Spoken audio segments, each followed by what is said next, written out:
Hello, Dark Reader, and welcome to the Dark Side of the Library podcast. I'm your host, Katie, and today on this minisode, we will be talking about This Vicious Grace by Emily Thiede. It is a YA novel. So I'm going to just tell you what the summary of the story is now, and then we'll talk about Emily Thiede, and then I'll let you know what my thoughts are about this book.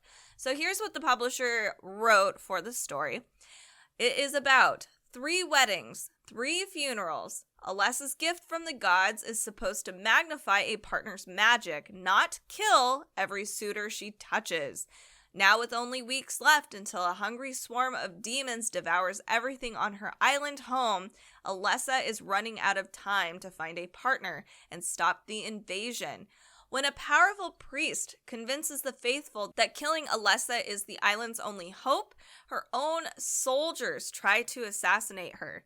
Desperate to survive, she hires Dante, a cynical outcast marked as a killer, to become her personal bodyguard.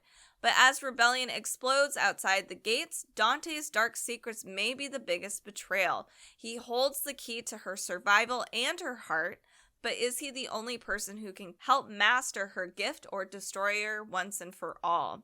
Here's a little bit about Emily Thiede. So she did plan for this to be a YA fantasy duology. She was a former public school teacher. She teaches creative writing and she serves on the board for Writer House. She also co-hosts the podcast Basic Pitches. And she loves to mentor aspiring authors. She fosters kittens and she gets lost in the woods near her home in Central Virginia. If you want to learn more about her, check out our show notes, which are on the darksideofthelibrary.com website. And you can find more on our socials at Dark Side of the Library. Before I talk about my thoughts on the story, I just want to elaborate a little bit more on the world here. So we have a couple things. Alessa is a Finestra, and she is supposed to bond with a partner, which is called a Fonte. So all of the Fontes, because Alessa has killed all of her Fontes, a lot of them have fled because they're like, hell no. A few of them have stayed. The event that they are talking about between the gods, so she has her goddess Dea, who's supposed to protect humanity. We also have Crollo, who wants to purge all of these islands of all life with his horde of demons. This event is called the Diverando, and the Finestra and the Fontes together are supposed to fight off these demons every single Diverando. The Finestra usually lives in solitary, almost like a confined space inside their little place. They're trained to be the best Finestra they can be. As a Finestra, she basically has to abandon her biological family, so she no longer is supposed to have contact with her mom, her dad. She also has a brother, and she's not necessarily supposed to hire her own bodyguard. She kind of somehow weasels her way around the rules a little bit, like she can, but it's not clearly stated. So she does it anyway because somebody within, not palace, but within her place is actually trying to kill her. So the people that she thought would protect her are now after her because they think that she is one of the Finestras who actually is like corrupted. So they're like, she needs to die. Anyway, so those are extra tidbits there. So here is my thoughts on the story itself. So I give it about a solid 3. I don't know if I'm just feeling extra nice this time. There's nothing stupendous about this novel. But I think after a whole slew of some sluggish ones, this one might have been refreshing. This one felt really good. So here are the things that I actually liked. Maybe I've had a slew of horrible romances in the background or foreground or whatever in all of my dark books lately, but for some reason, this overused bodyguard trope was really refreshing to me. I don't know why, it just was. The romance in this story is front and center. I would actually say this is a romance book for sure with a fantasy undertone throughout. So I do feel a little duped because I was like, oh, this is going to be a great dark book. She kills people when you touch her. So I was like, it's got to be great and dark. And there are dark parts, but it's not that dark. So another thing I liked here, there's a little X-Men you can kind of feel here. So she clearly has rogue abilities. So anybody she touches, she basically absorbs all their stuff. That's rogue. No Gambit. Dante, her romantic partner, is not like Gambit, but he's still pretty cool. Dante was also the best character in the novel. I'll get to that in a second. First, so Alessa, she's like most female YA protagonists. She's basic enough where you and me can fill her shoes. So I basically become Alessa, and I get to romance Dante, which sounds great. I guess that's okay. I'd rather have a really stupendous female protagonist, but she does grow as a person. That's another thing I did enjoy.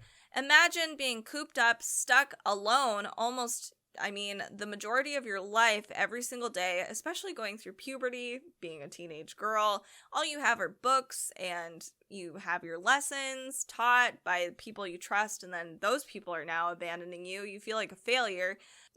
So she is stuck in this little room, and she is really naive, for sure. She does grow in the story where she becomes more of a leader. She starts to gain a voice, and there are actual reasons for it, too. It's not just thrown in there because she's starting to feel stronger. It does progressively happen, and I enjoyed that. I thought that was pretty well done. Another thing that Alessa does as a character, she balances that line where she will put her kingdom, her people, friends, and Dante on fairly equal levels, or maybe not equal, but realistic levels. So, of course, if you love somebody like a spouse or a partner, they're going to probably trump your friends. They will. Like, you're going to pick your partner. But there are times where it's like, okay, I gotta do the thing that I promised my friends I was gonna do, or hey, I'm supposed to save a kingdom too, so I'm going to do that, even though my partner's in trouble. More people, save them. So I like that she is a fairly well-rounded character, and she doesn't just throw everybody to the wind when she falls in love with somebody. Oh my god, that's so exhausting in YA books. So I liked her. Dante is a great character. He reads... oh, he's perfect. He's brutish, but he's also vulnerable. He's a great partner. I think he's a great representation, a fantastic spouse. So Emily Thiede does this really fun thing where she's like being meta. So she calls stuff out throughout the book, which is funny because it's like, well, you wrote this world, and now she's questioning it. So one of those examples is that Dante actually mentions to Alessa that the only reason why she's with him or enjoys his company or is falling in love with him is because he's literally the only person around. And yes, that is actually the case, probably. And I like that she does those kinds of call-outs. Or another example of this is like, why are, if you're powerful and you're absorbing all this energy from one Fonte, maybe spread it to multiple Fontes? Why do you have to only have one? Why can't you have like a whole army, especially if you are fighting a horde of demons? Wouldn't it be better if there was more?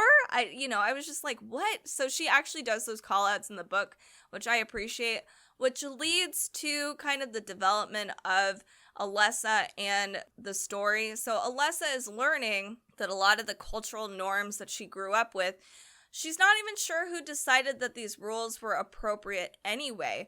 The gods sure didn't. Why do they need to do things in this way? Marry this person and be tied and bound to this person? Why do they have these certain belief systems about these kinds of people?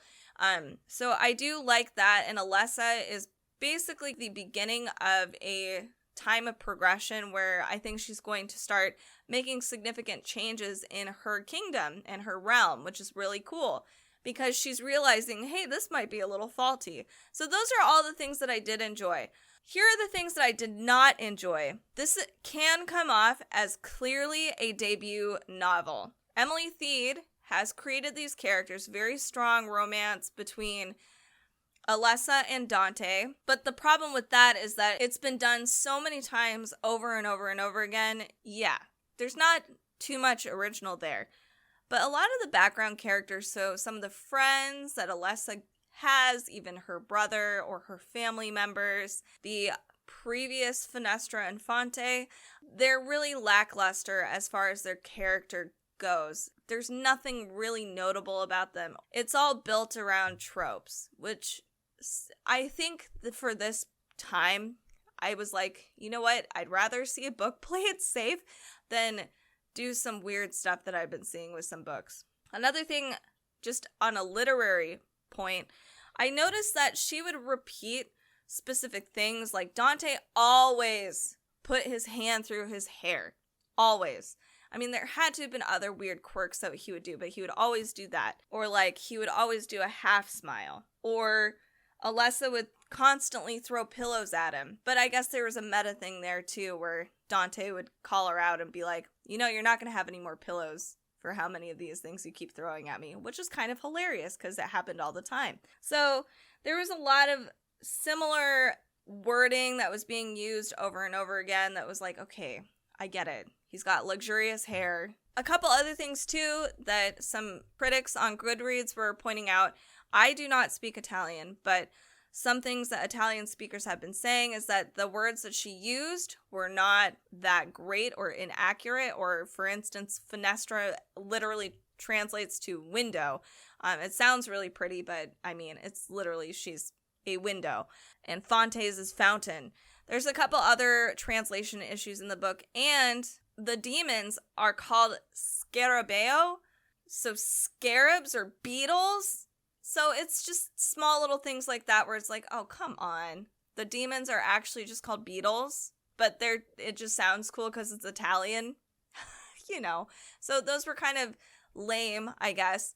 And the last thing that I was not a huge fan of was the lack of world building for a story that is about this big event called Divorando, and it's this God versus God, Dea versus Crollo, demons and humans, etc. I felt like that was so in the background until the very end of the book, where I didn't care. One. Two, there's just not enough mythology. There's a good foundation. I mean, who doesn't love heaven versus hell stories? We have a great foundation there, but there's just not enough substance. And I'm not really sure why I need to care. I didn't feel like there was a lot of urgency behind the story, kind of, but not really, because there was a lot of playing and romance and cutesy-wootsy stuff. But then there's not a lot of mythology around the gods. I'm trying to figure out why this big event that happens over and over and over again, what that is. And sometimes we get an info dump throughout the story, but, you know, I'd rather see it just kind of woven in the story, not just like, bam, okay, here's this random info dump about all this stuff, and I just forget. Or I'm just like, okay, why should I care about all of this information? So that's something I didn't like. But I thought for a YA book, this is really touching. The romance was really wholesome. I did enjoy it. I think for the two protagonists that we have, it was well done. It was a great YA read, and hopefully some of that world building comes into play into book 2, because they did leave it in a place where there's clearly more that will be happening, and we've already got the romance established. I doubt there's going to be anything else that comes into play, which I kind of like. We already have a romance in place, so let's move on. So maybe there will be more mythology in the next book. More about Italian culture and mythology woven together brilliantly, especially in a second book that she's ever written. So I have to give Emily Thiede some kudos. This is definitely a good debut novel. So check out this Vicious Grace if you are looking for a fun, cute kind of YA read. It's not entirely sinister, but there are a lot of cool, dark elements in the story. I didn't touch on them because some of them are spoilers, and then some of them are... I didn't want to ruin some of the good parts of the book. I do want you to go read it. All right, so check that out. If there are other books that you are interested in, if you're still trying to find that perfect dark read, make sure to check out our show notes on darksideofthelibrary.com. We have a lot of cool books listed on there, from adult fiction to nonfiction to comic books, etc. Also, join us on our socials on YouTube, Instagram, and Facebook, and our Amazon Live channel, amazon.com/live/darksideofthelibrary. Thank you guys so much for listening. Have a creeptastic week. We will see you next time.